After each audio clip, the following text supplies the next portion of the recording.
Hey, boys and girls, Mr. D here. I'm just going to do some reading in Thematic Treehouse, The Night at Dawn. We're going to start on chapter 7 on page 42. So if you don't have your book, I'll go ahead and pause this video and go and grab your book.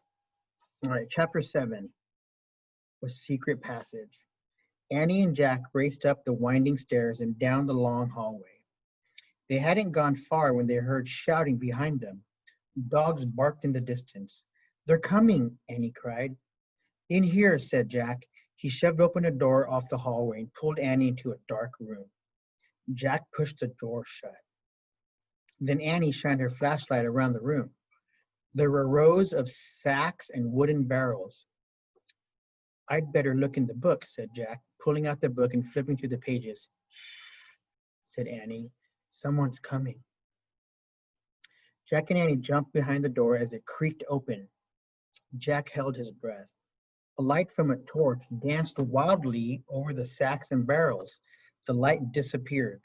The door slammed shut. "Oh man," whispered Jack. "We have to hurry. They might come back." His hands were trembling as he turned the pages of the castle book. "Here's a map of the castle," he said. "Look, this must be the room we're in. It's a storeroom." Jack studied the room in the book. There are sacks of flour and barrels of wine. "Who cares? We have to go," said Annie, "before they come back." "No, look," said Jack, and he pointed at the map. "There's a trap door."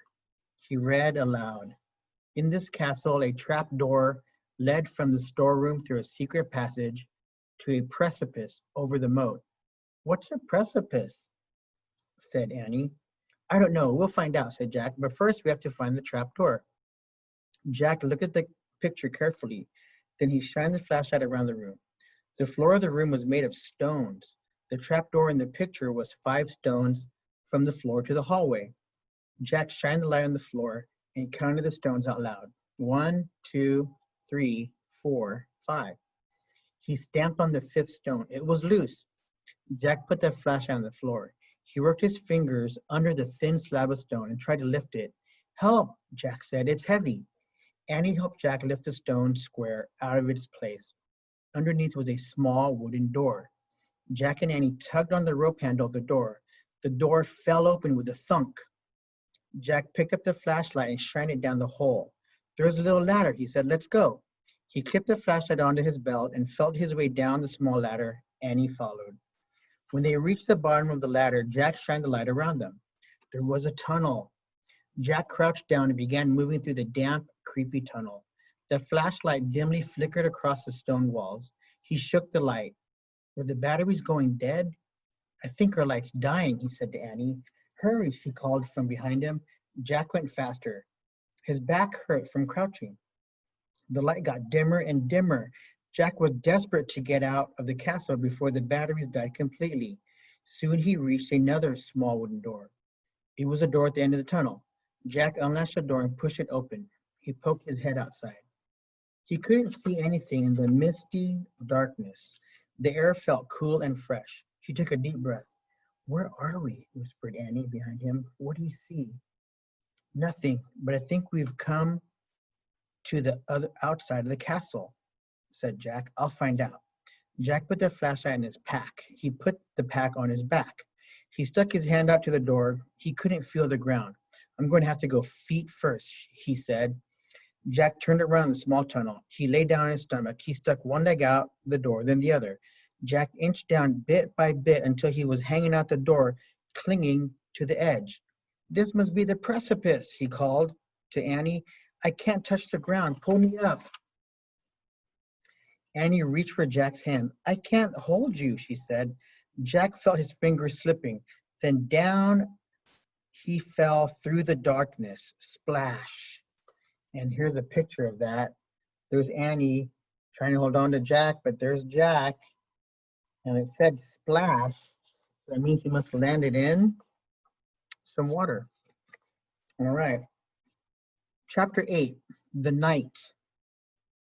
Water filled Jack's nose and covered his head. His glasses slipped off. He grabbed them just in time. He coughed and flailed his arms. "Jack!" Annie was calling from above. "I'm in the moat," said Jack. Grasping for air, he tried to tread water and put his glasses back on. With his backpack, his shoes, and his heavy clothes, he could barely stay afloat. Splash! Hi, I'm here, Annie sputtered. Jack could hear Annie nearby, but he couldn't see her. Which way is land? Annie asked. I don't know, just swim. Jack dog paddled through the cold, black water. He heard Annie swimming too, at first as if she was swimming in front of him, but then he heard a splash behind him. Annie, he called. What? Her voice came from in front, not behind. Another splash. Behind. Jack's heart almost stopped. Crocodiles? He couldn't see anything through his water-streaked glasses. Annie, he whispered. What? Swim faster. But I'm here, I'm over here, near the edge, she whispered.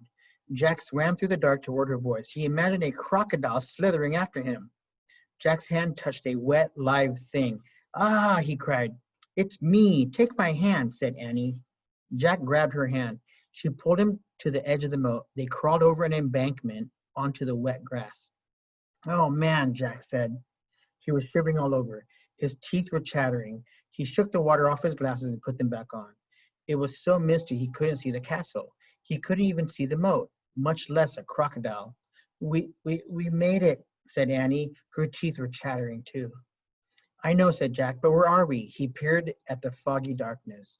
Where was the drawbridge, the windmill, the hawk house, the grove of trees, the tree house?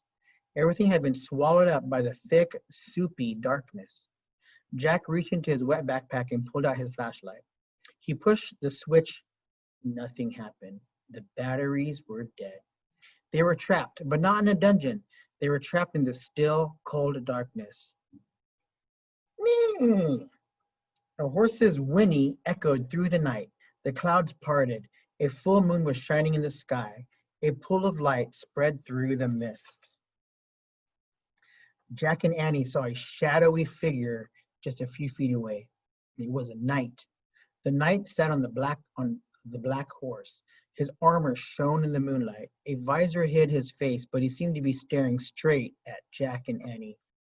And here's a picture of that. There's the knight. There's Jack and Annie looking up at the knight. In a full moon. Look at that horse. If you can see the picture in your book, it's much better. And that's the end of chapter 8. So kids, thanks for listening. Your assignment today is on something called prefixes. Prefixes are parts of words that are attached to a root word at the beginning. Okay, so you attach it to the beginning and it changes the complete meaning of the word. Okay, I gave some examples in a Google document.